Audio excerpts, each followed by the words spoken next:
hypothetically, nasa kanya yung championship trophies ng UP and Lasal sa bahay niya.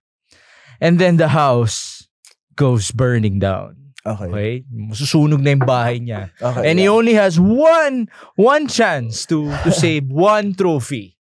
Is it the UP trophy or the Lasal trophy? Konting explanation lang. Kasi ay, ready siya! Konting explanation lang. The Lasal trophy is very also personal sa akin, syempre, kasi rookie year ko yun, diba? Okay. It's my first year in the UAAP. That team is, I don't know, I guess up to now, I'd say that's the best team I've seen in the UAAP. Okay. That lineup is very packed, as in, parang walang tapon talaga. Diba? Meron pa kaming, like even sila, Perk, Julian Sargent, Abu, Ben,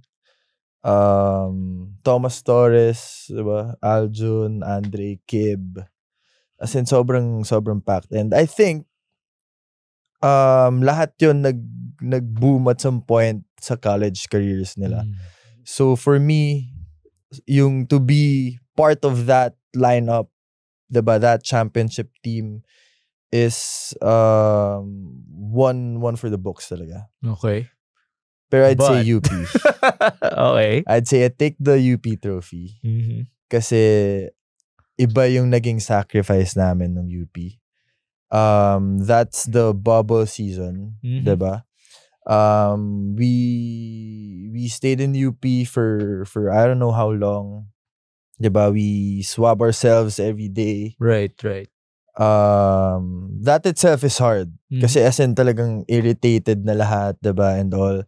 Takot kang lumabas, takot kang to be with even family members diba? Kasi minsan pag hawa yung buong team.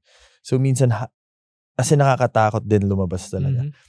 And one thing, mahirap siya kasi basketball is, yes, very physical game, pero sobrang important din ng mentals.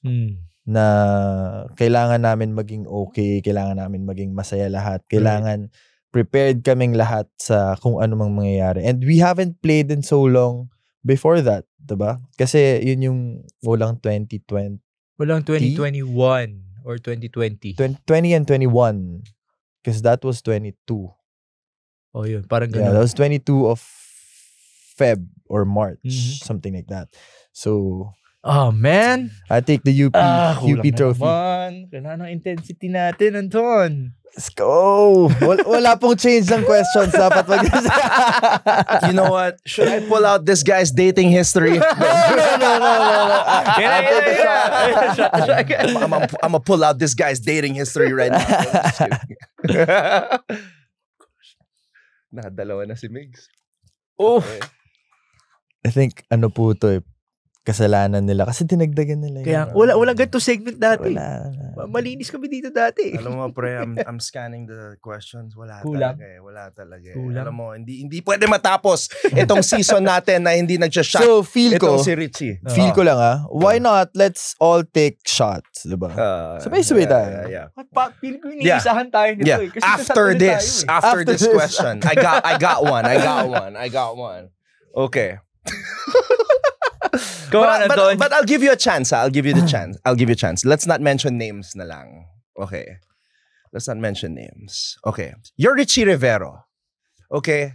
You're Mr. Basketball Hotshot, can transition into other things anytime you want. You are him. And there are many guys who want to be you. Why? Not because of your basketball skills, not because of your endorsements, but because they want the girls. They want the ladies. Okay? Were you ever rejected after planning a grand gesture? And what happened when you were rejected? What was this grand gesture? Nangyari na ba sa'yo yun, Mr. Richie Rivero?